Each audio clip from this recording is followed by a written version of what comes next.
All right, so this is the BRS WWC Hybrid Method update. This is our first update in 9 months. So if you watch 20 episodes, you probably want to see where this is going because it's actually pretty interesting. This one's different. You've maybe been watching us for the last few weeks. We did the 160. There's failures all over the place. Yeah, right? That was like one of my favorite parts. Laundry list of favorite. Yeah, you learn a lot in 5 years. Yeah, so we're going to follow the same kind of thing here, but a little different because one, you're going to learn about things that you didn't know. So there are some secrets out there about the 750 XXL and the E170 that you probably didn't hear about or maybe briefly heard about. Then we're going to talk about what worked, which is a laundry list of things that worked, in comparison to our failures and mistakes. Not as long, but still valuable. I'd call this like the inverse of the the 160 updates, in the fact that the list of what did work is really, really big. Yeah. And only a few little things that maybe we'll tweak in the end. So the first thing I think we can cover is maybe some of those things that you didn't actually know went on with this tank, starting with little secrets and nuggets like bacterial blooms. Everywhere, bacterial blooms. I mean, the tank was cloudy, and we learned that ended up being, as part of a bare bottom system and the hassles of having this bare bottom system. I will tell you that, I mean, we didn't hide it because you could see it if you go back to those episodes and you can see the cloud behind us, right? Yeah. Just didn't talk about it a whole lot. And I guess part of it is because I hadn't encountered cloudy tanks like that before. And I hadn't really done bare bottoms before either. Yeah. Right? And so now I know. There was a couple instances where it really popped its head up. And we started the tank with the rock. We did the bacterial, supplements. We added all the bacterial starters and things like that. We added a first group of fish, some smaller fish. But it was really like a couple times when we added a large addition of large fish. Boom, bacterial bloom, just everywhere. And then it happened a couple other times too. So there's one caveat to that. Yeah. It happened a lot in this one. It didn't happen in the E170 in my true. office. There is a reason to that, and I'll let you know what it is a little bit later. Yep. But we just weren't ready for all the bacterial blooms. We'll tell you a little bit more about it later. Another one that was that you may not have known, and this was funny for me, is so we're consulting Josh, we're consulting the WWC team, and it's about that time along our timeline where we're like, okay, it's coral time. Like, this tank has been up, following our progression of this tank and the advice we're giving you. This thing should have coral in it any time now. And Josh came back and said, no coral for you. Yeah, well, I actually did put it in. He was already here with it. But he looked at it, and he's like, dude, this thing is not ready for what we're like. He put like a lot of coral in there. Yeah, that's true. And it probably really wasn't, but like you got tickets here in Minnesota, and like this whole series kind of plugging along. And sometimes there's like external factors that force you to do things. Like I think we've all been through it, home tank, this tank, whatever. But luckily, man, we didn't have like losses or anything from it. But he was pretty nervous about adding all this stuff to. I don't think anybody does that. Like, you talk about 4-month cycle, but it's not 4-month cycle and then dump $10,000 worth of corals into a tank. Another one, man, is the surprise. I think that people wouldn't expect is the lower tech option is actually doing better than the high tech option. You can see with the E170 here, like these tiny little frags have grown out into some of them 4 or 5 inches long, right? In just 9 months. Still surprising too that this thing is working after the other secret, which is the alkalinity went to 40 DKH.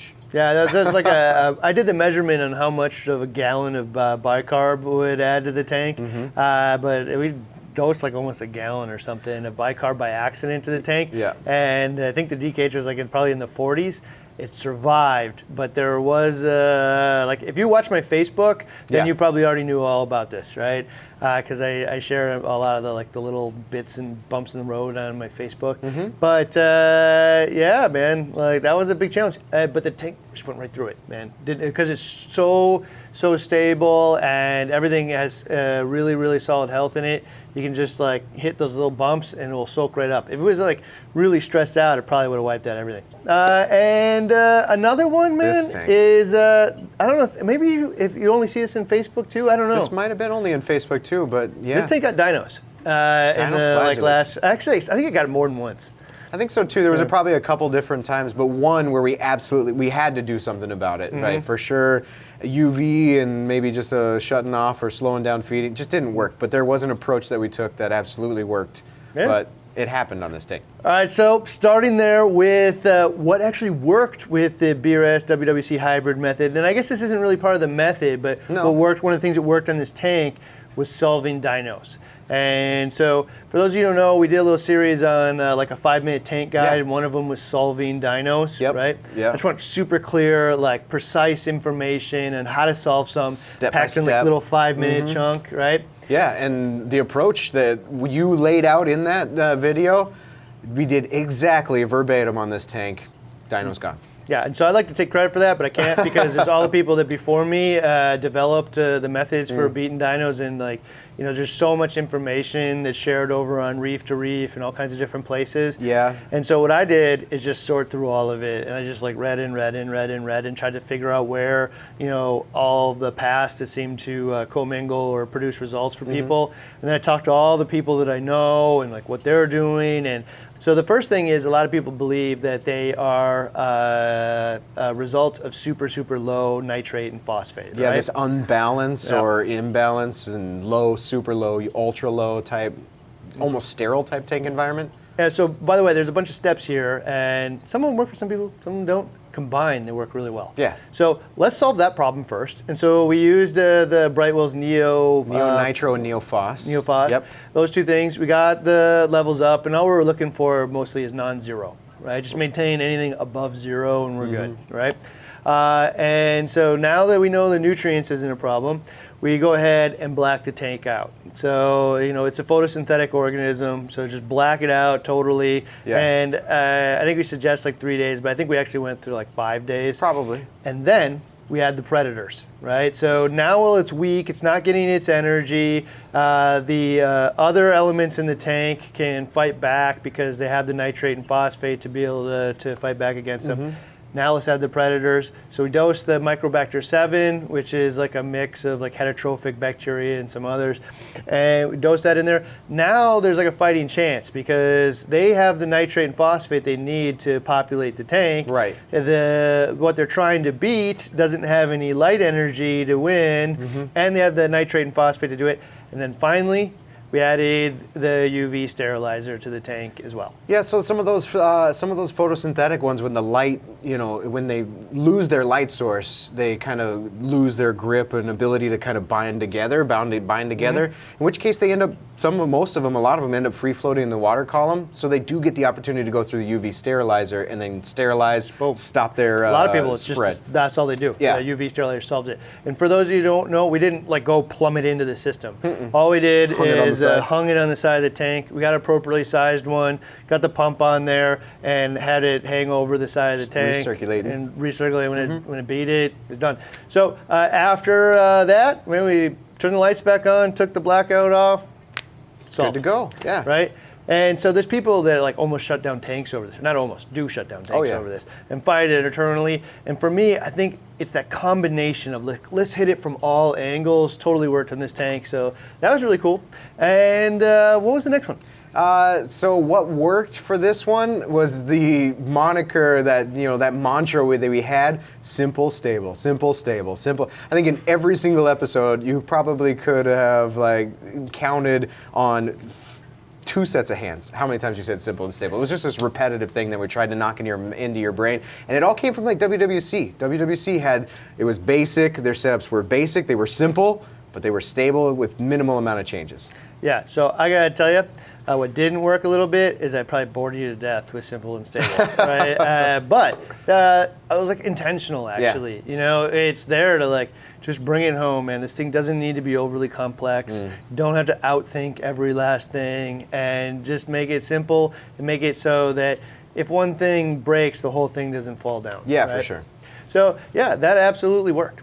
All right, so related simple and stable, man, is the 4-month cycle. I mean, there's nothing more simple than, I mean, it's tough. I mean, it's not simple for me, but setting up a tank and letting it go for 4 months without doing anything. So the 4-month cycle, absolutely a win, but really tough to do, especially if you're a beginner. Like to say, don't touch anything, don't do anything for 4 months and just let it go, super tough to do. Like I want to have this day one. So to tell me that 4 months is the best approach, It's tough to do and hold yourself back, but absolutely worth it. If you just take your time, man, and just let it do its thing without the lights on, maybe there are fish in there or whatnot, but you don't turn the lights on, the chances of success are way higher at 4 months than they are at 2 weeks. Especially dry rock, especially if you're using or going bare bottom. So utilitarian fish though during that time. So one of the things is like, man, just enjoy your tank. Add your fish, right? And you have a fish tank. You know, for the first few months, you have a fish tank. It's getting established around that. If you want, man, turn like the moonlight feature of your lights on or whatever, so there's a little twinkle or whatever in there. But like, just enjoy the fish tank in the beginning.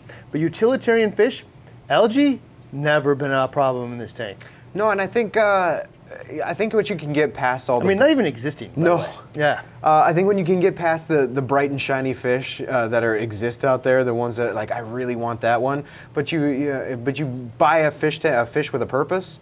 There's some really pretty fish out there, and some really awesome looking fish out there that have a purpose. A lot of these tanks, like the Tang Gang, is what we called it all throughout the series.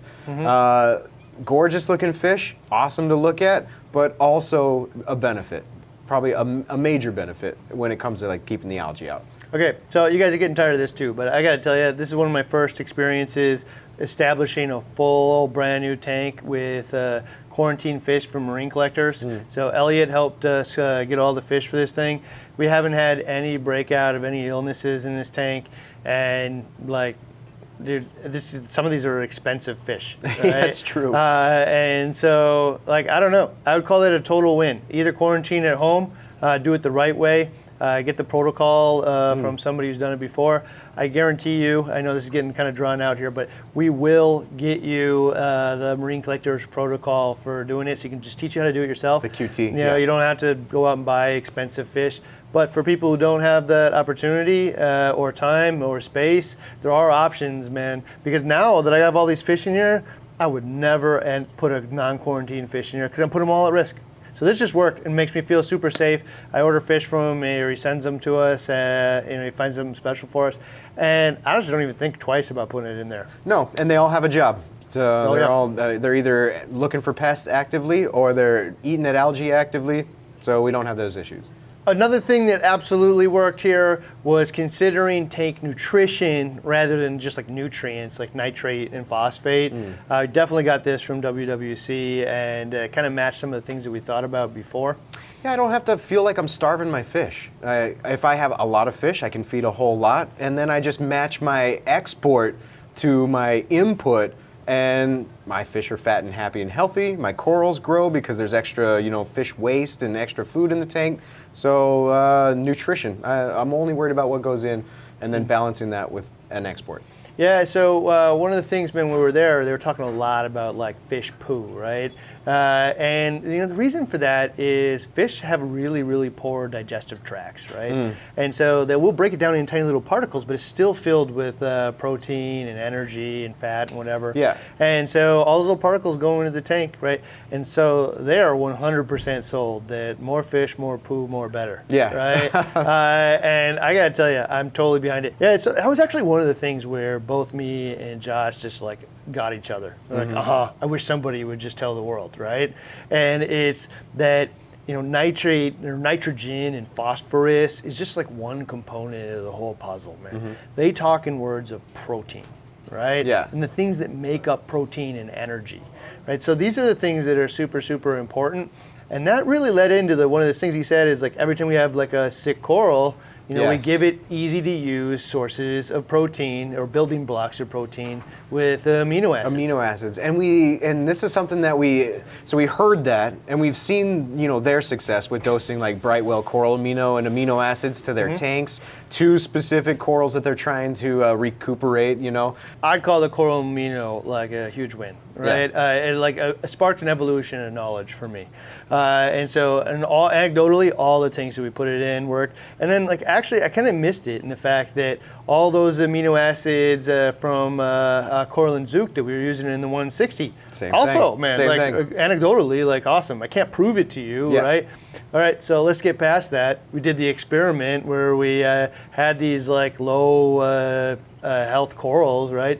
Started dosing the coral amino from Brightwell, and then boom, Color, like, growth, all kinds. everything comes back. Yeah, exactly. Like, starts out competing the algae and stuff that was like trying to eat its skeleton. Now it's healthy enough it can beat back the algae even. So I'd call like really going after coral nutrition, protein, feeding the fish, and then supplementing with like really easy to use elements of protein like amino acids and the coral amino, a huge win.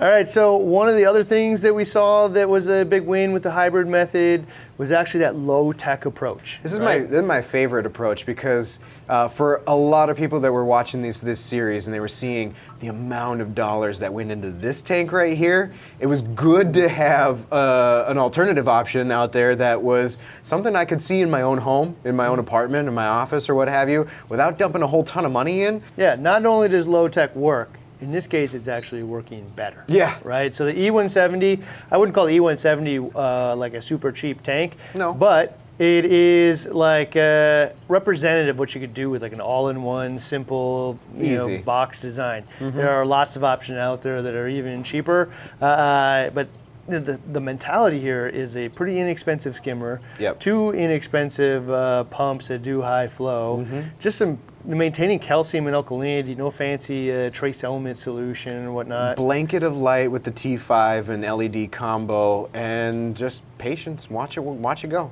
Steady parameters, simple and stable. Yeah, and with the T5 like Kessel combo, like I actually consider it to be like the T5s are producing the primary light, and then I'm using the Kessel to provide like the visual shimmer and sense of depth and contrast and color that I want for the tank.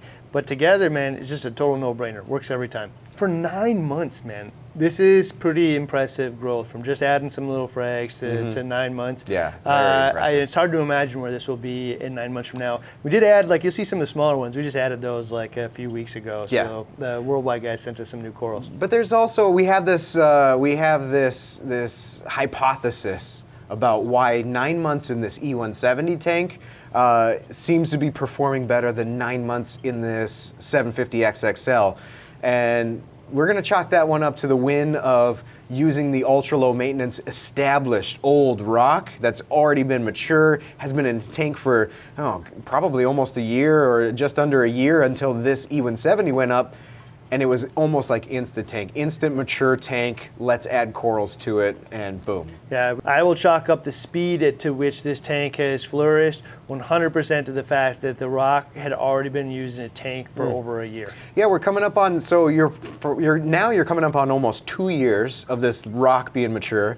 So maybe we could expect like in the next year with this one, that now this has about a year to mature, and we're coming up in our second year, that we might see an explosion here. Like I think you're going to see these corals here, which are significantly bigger than we got them, because we got them, they were tiny little nubbins, yeah, right? True. And now they're all branching out. Some of them have 20 heads on them. You can see they're ready to go. Yeah, right? It's going to be like a switch. 9 months from now, when you see the next update, I expect this thing to be just totally flourishing with coral all over the place. And that one to probably be like starting to approach overgrown, right? Yeah, we'll definitely be pruning it. Maybe send out frags or something. Yeah. But yeah, so I would say low tech here, man, is one of the coolest things that we learned. It fits the simple and stable approach all the way. And I don't know, one of the coolest things we learned. All right, so related to that, I think another thing that really worked was actually the mentality of waiting for coralline to grow first. Means it's a sign that the tank is ready for corals.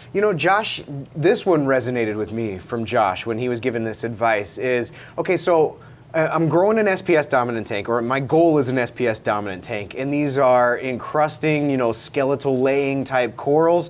And he said, how can he expect, an acro or some of these SPS to lay down skeleton? He calls it laying down skeleton, but to build skeletal structure, if I'm not even seeing, like calcareous algae grow in the tank. So, it makes perfect sense. Like when I see calcareous algae growing and encrusting on the rocks, I can almost guarantee that I drop a tester frag or something in there as far as an acro, and I can expect the same thing. So there's something in that tank that's saying, I'm ready for your encrusting corals. And So I think Josh was spot on with that one. And I also think he was spot on with the next one too. It was a big win we didn't drop each one of these corals in there all at once.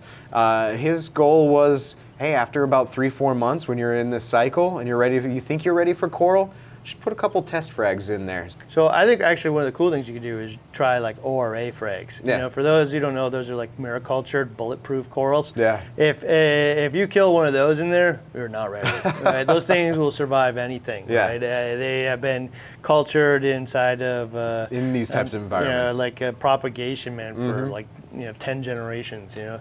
So, like, yeah, I would absolutely call the test coral a total win. You should definitely do that before adding anything else. All right, so another thing that really worked for me in this whole system was learning from Victor and Josh about flow. I totally think about flow in a totally different way now. It's just not more is better or anything nonsense like that, or 30x, or 50x, or 100x. It's about the right tool for the right job.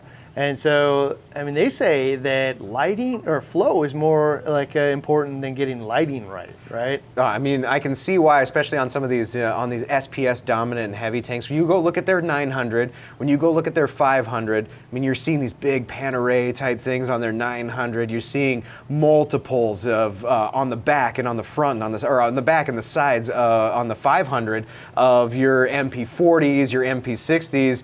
But they're strategically placed in all of these different areas. So they've got a couple on the back, one down on the bottom that kicks up stuff from the bottom, one on the top in the back that keeps it churned up on there. They got the main ones in the center of the tank towards the front that are pushing your majority of your flow, your heavy flow across. And that's something that we took here with 2 MP60s on the front side and then the MP40s in the back, specifically those ones in the back corners that kick up the detritus out from underneath and behind the rocks. To get that stuff suspended and down to the filtration. We got a sheet of water going across the back, a sheet of water going across the back here, and then across the front, and it just keeps everything suspended, and it goes down down to the sump, and is removed by all of the filtration. This is one of the reasons why also there are big, strong components of no sand, right? Right. And so if you had all this flow, the sand, I don't care what size sand you have. It's everywhere. Going to be everywhere. Now, maybe crushed coral or something like that would stick, but most sizes of sands that we find attractive would just be blown all over the place. And so you probably can't do that with this much flow. But I would say it's keeping the tank very clean. It's getting all this stuff into the filtration where it can be removed and absolutely working. And beneficial, like Dana Riddle talks about the flow, beneficial for these small polyp type corals too, right?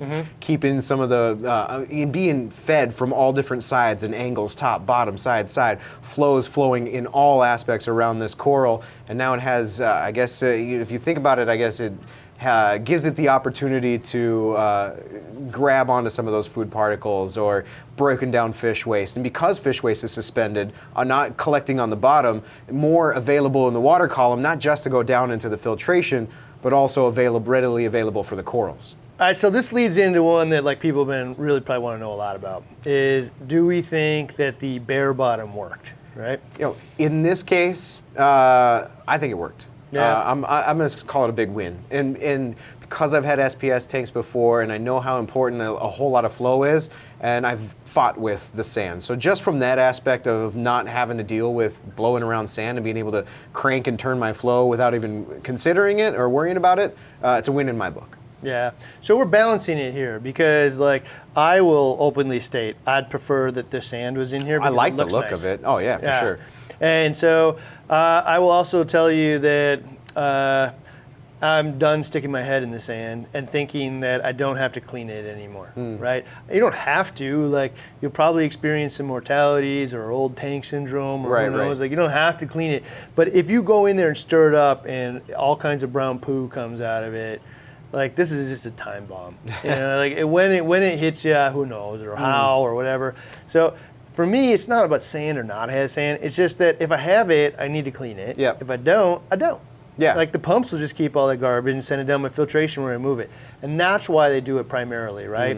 Is to get all the garbage out of the tank. It's because I need high flow, but But even if it wasn't the need for high flow, they don't want the Simple. garbage collecting in the sand. Yeah, and I mean, it's time and effort. I mean, you can look at their 293 and the time and effort, meticulous sand cleaning that they do just to keep it looking pristine like it does. Sand, no sand, I don't know, your analogy about the kitty litter box was pretty spot on. Like, if you have a cat with a cat litter box, you're gonna have to clean it, otherwise it just builds up. The Same poop thing. collects in the cat litter box. Same thing. And like I've had a bunch of people like in the comments like I'm tired of the cat litter box. It's so true though. You know It what, works. man? Like tired of it? Not. I don't know. Yeah. I think it's absolutely the right representation of what's going on.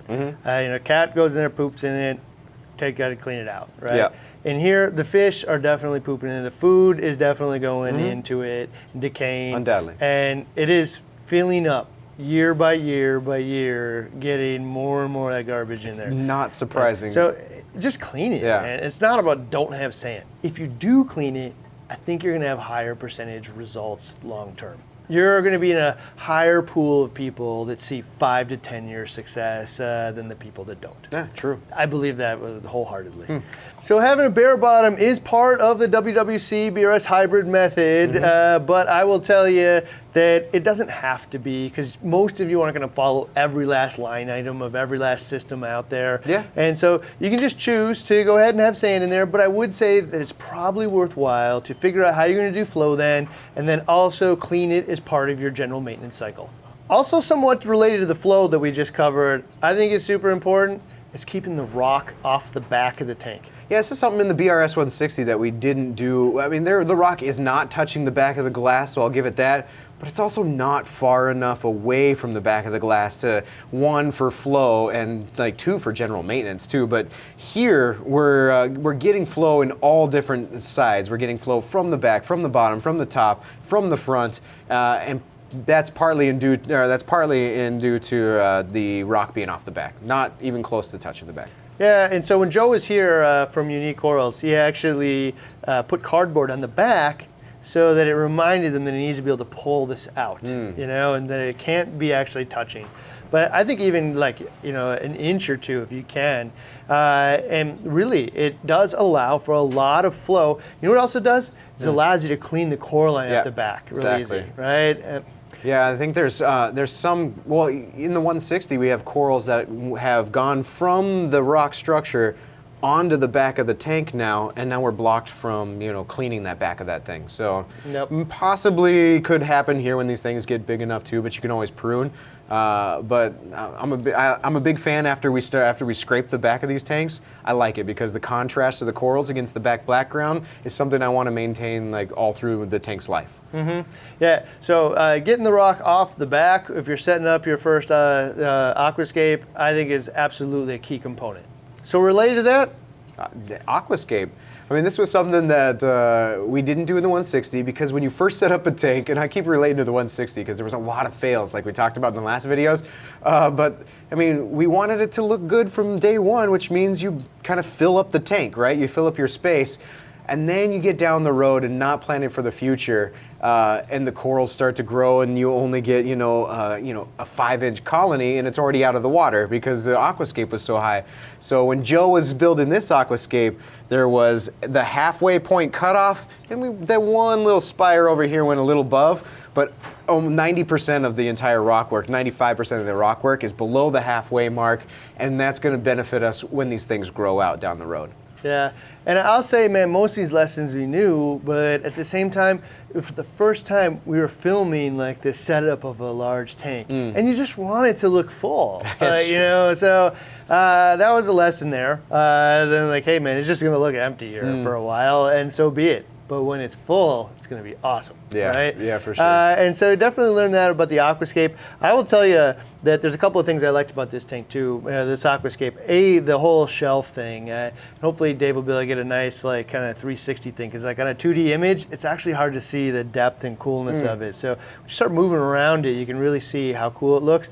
But also, one of the things I love, especially if you go bare bottom, I think, even if you don't go bare bottom, which is nice, is the transition pieces. The flat cut, super smooth, flat bottom surfaces that look like rocks coming up out of the ground, rather than the standard reef saver without a flat bottom, or the Pucani or the Fiji that we used to use, that is rounded on all sides, and so when you put it on there, it looks like a rounded rock sitting on a flat surface. Yeah. This stuff comes out of the bottom, and even if you put sand in here, it would hide the fact that it feels like it's natural. The sand, no sand, it's not just this abrupt rock face. It's coming out of the bottom of the really sea, cool. right? Yeah. Yeah, I would call this a huge win, is making sure you're using the right tool again for the right job. Foundation pieces for the bottom, looks seamless. Even for stability too.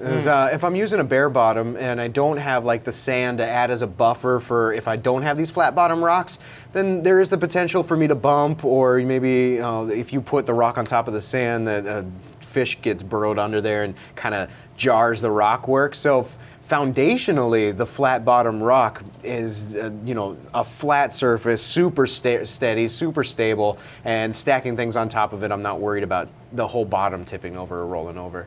Yeah, awesome. Okay, so another thing that worked real obvious is the lighting. So both options. So this was a pretty expensive option of just coating a blanket of light with LEDs like this way. The nice diffused look doesn't have all the little colors shooting all over the place, so visually is acceptable to me. And actually, I'd say it's actually one of my favorites because it's a really nice muted look. And when you take them off, you can start to see the greens and reds and stuff shooting around. Yeah, and WWC achieved this in a couple different ways. In the larger 900 and the 500 gallon tank, it was multiple radions mounted super high, probably like 12 to 16 inches high off of the water surface. Some of them almost 2 feet. Yeah, and then the T5 supplementation of it. But since there was no hood or floating canopy for this tank, the T5s is kind of not an option here on this 6-foot tank. So on their 293 gallon, this is kind of the option that they went with, multiple XR15s in 2 rows with diffusers, and it actually worked for this purpose really well. Yeah, and so related to that, I'm just going to say it like mount them high. And we're doing experiments here that we'll share in the near future here, but like, people mount these things 6 inches off the tank or even 8 or 9. Yeah. Like, we're seeing somewhere between 12 and plus inches is optimal performance for these lights. And the reason you mount them closer is because maybe visually it just kind of like looks nicer where it's at. From a aesthetic appeal, like furniture looks nicer that way. But in the tank, the performance, way better. You got to remember, you're trying to take all these little individual LEDs and like blend them into one uniform spectrum, and that like right underneath the thing, it might be 1,000 par, and just like 6 inches to the right, it might be 200.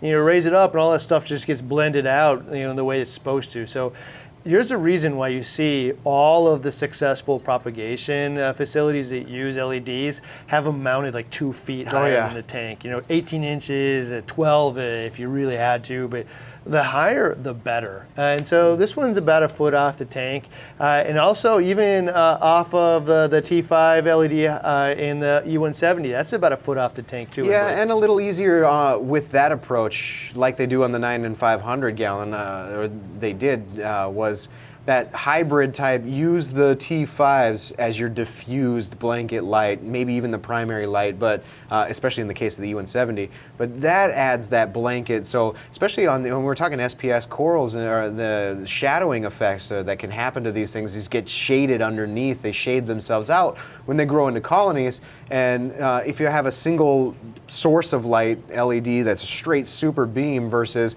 this kind of blanket diffused, then I can easily get shadowed as my coral starts to grow. So in the E170 works even better, and it's cheap too. I mean, of the available options, if you want best in class and reasonably affordable, it's definitely the Aquatic Life T5 and the little Kessel guy, right? It's so easy, and there's no denying the results in that tank for sure. Any tank that we put them on, to be honest. That's true. All right, so this is one of the ones that actually caught me by surprise and spurred some conversation for the future. And it is the DC skimmer that we put in here. That is the Octopus Regal. Yeah, the Regal 200 EXT. So it was in this system before we started testing skimmers. But in hindsight, you look back and you're like, man, I'm really glad that we added that skimmer in there. I would say, for me, one of the biggest failures of reefing in the last decade is just assuming that more air, more better. Oh yeah. It's not true. It just isn't. I learned that now. Like this one really brought it forward for me, because once you can control the amount of air that goes into it to the amount of nutrients you have in the tank, all of a sudden you see why it works together when you like add the right amount of fuel, air mixture to get the right result. But prior to that, like, we get phone calls all the time, right? And it's like, I'll get 10 phone calls from somebody saying, I bought X skimmer, it's the best thing known to man. Thank you so much, And then you get 10 phone calls that say, that skimmer doesn't work at all. Yeah, like I can't get it to do anything. Yeah, that's right? true. And you're like, why is that? And you see it on the forums, you see it everywhere. Like, what is this one guy that's doing so magically that the other guy isn't? Guess what? It's not the skimmer. No, it's not. Not the skimmer. It's the fact that this guy is like doing 2 little particles of food every day, and there's way too much air, so the like super thin bubbles just burst, and you can see it. Does nothing. You know that you're that person because you look at your skimmer, tons and tons of air, and froth on the top, looks like boiling water, but produces no actual foam, right? True. Meanwhile, the other guy is doing 3 cubes of food a day. He's putting like some nori sheets in there, doing all kinds of different things, and his is just producing foam. He's got the right amount of air, the amount of nutrients that are going into the tank. It's the right fuel mixture for the air. And so we learned that on this one. And part of the whole hybrid method is getting like a really easy to use tool, right? So a tool that you can adjust easily. In this case, the DC thing, if I got a lot of food, I just start it at the highest and I'll start reducing the air until it performs the way that I want it. Right. The recirculating component, it just makes it big, so I understand a lot of people probably won't do that. But the recirculating component means that the pump doesn't have to fight the head pressure to be able to fill it up. And your external pump, I can now control the amount of nutrients or fuel mixture going into there by changing the rate at which we feed the skimmer, right? Awesome. All right, so this one's becoming kind of like a snore because I say it constantly, but one of the things about being simple and stable, the lesson of the year, is they do their water changes every week without fail. You always do them, and you'll definitely just be in a way higher success pool in that 5 to 10 year mark. Doesn't mean you have to do it like the same way, but if you just want to be in a higher success pool, water changes is definitely it. I think everyone will agree. They may not agree that you need them in all cases, right, but almost anybody who thinks about it logically says, well, if you did do them, you will definitely have more success than people that don't. So this was the hybrid method in that WWC has a full staff, and one person is in charge of one tank and one person is in charge of another tank. So it's their job. They get paid to do the water changes and things like that. We do have, that too, but we also have multiples of tank, and we all have a whole bunch of different jobs. So the hybrid approach was auto water changes. Okay, so I will tell you that I did the math in my own head one day, and I could put a dose on these tanks and do auto water changes, or you could pay Randy at one point in time, or myself, or whoever, to do water changes, and that is a loser's equation, right? It is way, way better just to put them on auto, and somebody just fills up the bin once in a while with salt, and it was just it didn't even take very long before that pays off. Already. Like months, right? Now you can apply that to your home, and your home time doesn't actually earn any money, but what it does do is take away time from your family and all that kind of stuff. And better yet, I say this one's kind of dorky as too, but in the summer, man, it's barbecues and baseball games and stuff that I want to do. I don't want to do water changes. I only have 12 to 14 really nice weekends in the summer here in Minnesota, and I want to spend them doing fun stuff. I don't want to do water changes. So the ability to do water changes at home that are automatic, you just dump the bin in and mix it up, all the way. Simple and stable to me. That is the heart of it. So auto water changes, absolutely something that worked on both of these things. Dilutes any problem that you might have and just makes it a lot easier. So one of the things here also is some of the approaches here just weren't the same on both the E170 and the XXL 750, and one of them is the approach to calcium and alkalinity. So it isn't that you have to do it a specific way, it's that you pick that simple, stable way for that tank. And for this one, what was it? In the 750, it's more along the lines of stability, and there is some simplicity built into this one, especially after we started to learn how to use a continuous duty dosing pump for a calcium reactor, in that we just peg the pH, we peg the concentration, and we just dose the amount that we need for the tank. So that ended up being simple, but stability, especially on this one that would probably go through, it's got a high demand, or it will have a high demand. So, as far as stability goes, having a calcium reactor that's just steadily feeding constantly, probably don't have to replace the media as much as I would have to change out 2-part, makes this one a simple and stable, approach for this tank. The E170 though, not as complicated, doesn't need to be as complicated, not that a calcium reactor is, but on a small tank like that, I don't need the complexity of a calcium reactor. And or space. And I don't have the space either. So then simplicity comes into play on that one, and 2-part is probably the simplest you can get. 2-part jugs just fit the size of the tank and the investment in the tank. Like, I don't have as much dollars wrapped up in it as I do this one, and it's just way easier. Yeah. So both of these things, simple and stable, and they both worked. In fact, the 2-part arguably better, which I don't know. The calcium reactor people of the world probably say I don't know. Yeah. But the only real negative to that in that case is you get extra sodium and chloride, so the salinity goes up. But with our auto water changes, it's keeping it level. Non-factor. Yep. Okay, so one of my other favorite things that really worked out in this case is actually, the advice that we got from Josh, which is clean the sump. The sump should be as clean as the tank. It's part of the tank. Yeah. If it looks like crap, you're going to have a crappy tank. Yeah, and it was really surprising to open up their sumps on their larger systems when we did this series and see, one, that it was super clean, but 2, there's really nothing in there. There's filter floss, filter pads, filter socks, and there's their skimmer that's actually external in some cases. And that was really it. But when you opened it up, it wasn't this mess of cords, it wasn't these piles of detritus, it wasn't just a whole bunch of nasty, unused equipment that's not even doing anything in there. It was well kept, and it actually looked, you could almost display off your sump too. We barely use any of the space down in this one as well. If I keep it clean, peace of mind. I just know that I'm taking care of my tank, and I got to make sure that I'm picking a sump that just isn't a big pain in the butt to do that with. Right. But as long as it's easy, I'll do it. And so related to that is making sure you capture all the garbage that goes down the overflow, right? Yeah. And so it was super cool that we were able to modify the Red Sea overflow to accept the roller mat. And I got to tell you, I won't put any tank that I can, I won't go without a roller mat or one of the clears or anything. I don't want to change out the filter socks manually.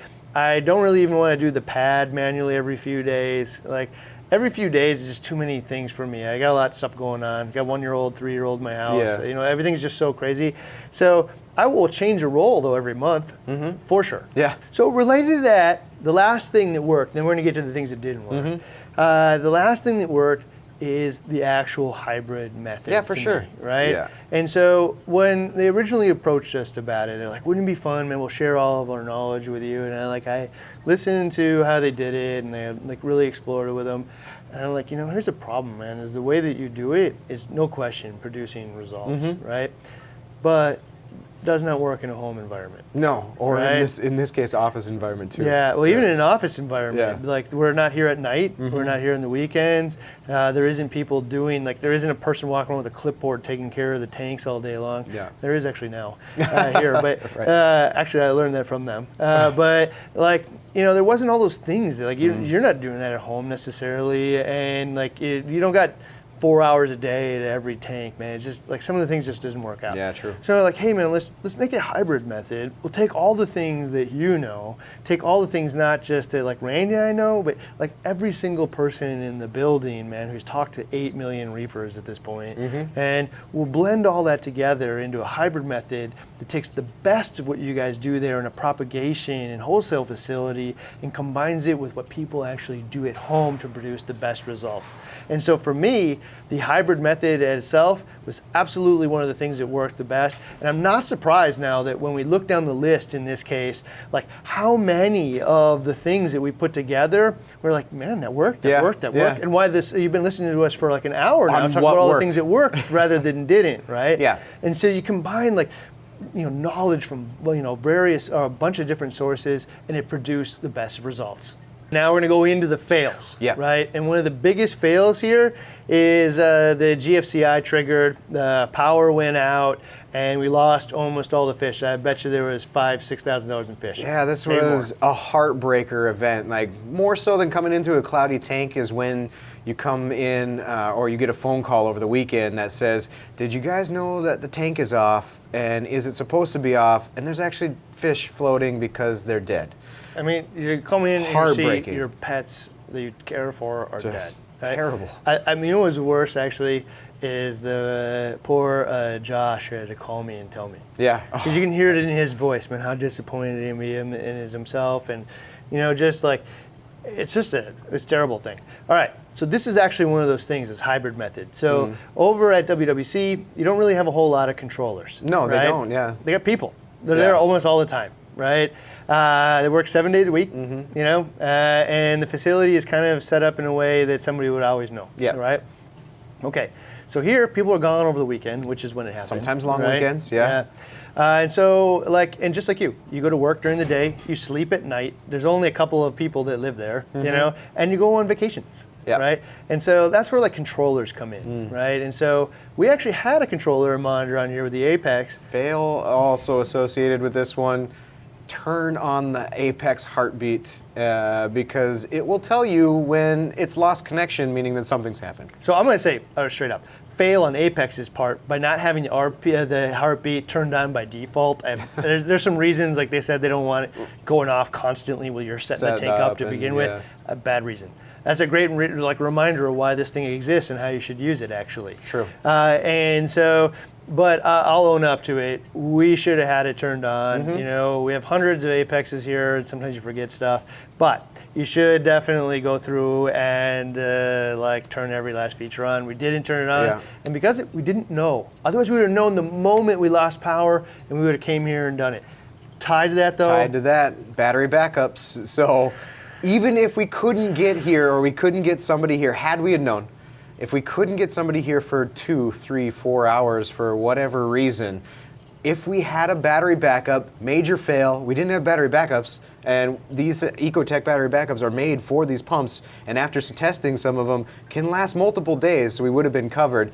Over 80 hours. Yeah, right? On an MP10, over 80 hours, So because we didn't have battery backups, again, another fail in that the fish could have been saved by either knowing about it, or even if we didn't know about it, having a battery backup to keep the oxygen flowing. So you might be asking, why didn't they have the battery backup on there? And I'm going to tell it to you. Yeah. Same reason you don't. It was on the list? Yeah. It's on the list of stuff men to do, right? And I'll get to it someday. Doesn't affect me When's today. the power going to go out? Yeah. And so it's the same reason you haven't done it in many cases. And then some of you are like, no, I did it. And they're like, good job. I mean, if I have an alkalinity problem, I solve it, and I solve it right now because it's a problem. If I don't have a battery backup problem because it's not affecting me right now, I'm going to solve that sometime. I'm getting to it, but you get to it late. So this is one of the reasons that I use almost exclusively the Vortec pumps. There's some other reasons too, but I will only use a pump that has a battery backup option because I know the power is going to go out. Yeah. It's just going to go out here and there, and you never know when it's going to happen. I don't want to lose all my fish in my tank because the power went out. I just don't. And so they have that super easy to install thing, and this was a good thing that we discovered this year is we wanted to test against the UPSs that you plug your computer in. And I've always kind of felt like those things don't last very long. Once you plug it in, it's 6 to 8 hours or whatever. And that's what we found out. Yeah. You tested 6 or 7 of them? Yeah, a couple different ones at a couple different speeds on the pump, and probably the longest that we got out of a fairly expensive, almost more expensive than a Vortec battery backup itself, lasted maybe 8 hours at max, 10 hours at max. I can't remember exactly that, but it's that isn't very long. No. Right? It'll get you through a work day, and it'll get you through sleeping at night. Not the weekend. But yeah, not a weekend, and it will only do that today. Yeah. A year from now, when that battery's worn out, it'll be half of that. So, depending on how it cycles and whatnot.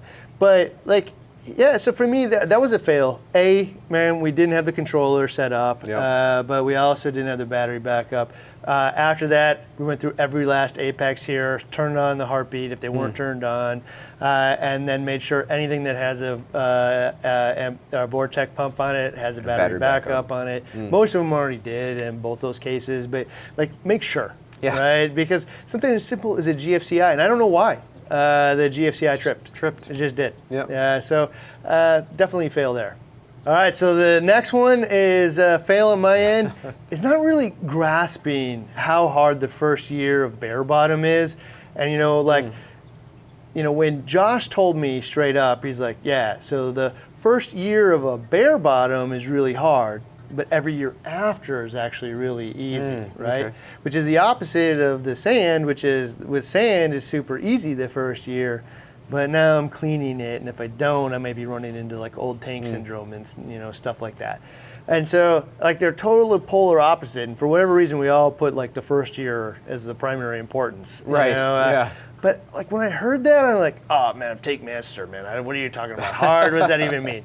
And like this just isn't the case, right? It was really hard.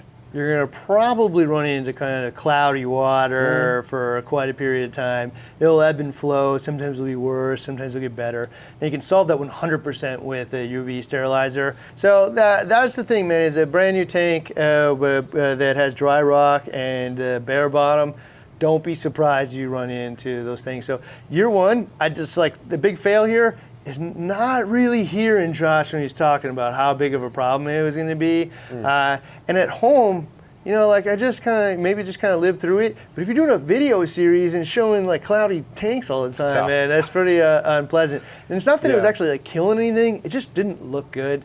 So I would definitely consider that if you're considering bare bottom as one of our fails, is expect that hardness up front. Yeah, and then, you were just saying it too, right along with that, a fail in this case, because we're talking about bare bottom tanks and bacterial blooms and all this, the fail here was not just having the UV set up from the get-go. If I'm going bare bottom, I'm just going to bite the bullet, and instead of spending all that money in sand, I'm going to buy a proper UV. There you go. Like that's it. All right, so oddly enough, I don't really even remember why, but we were using bicarbonate as the alkalinity solution on the E170, right? Yeah, Didn't work. I think the understanding was in our testing tanks back there where we don't want pH to be a factor, we would use sodium bicarb. So instead of soda ash, so that way we can, pull out some of the variables in some of those tests back there.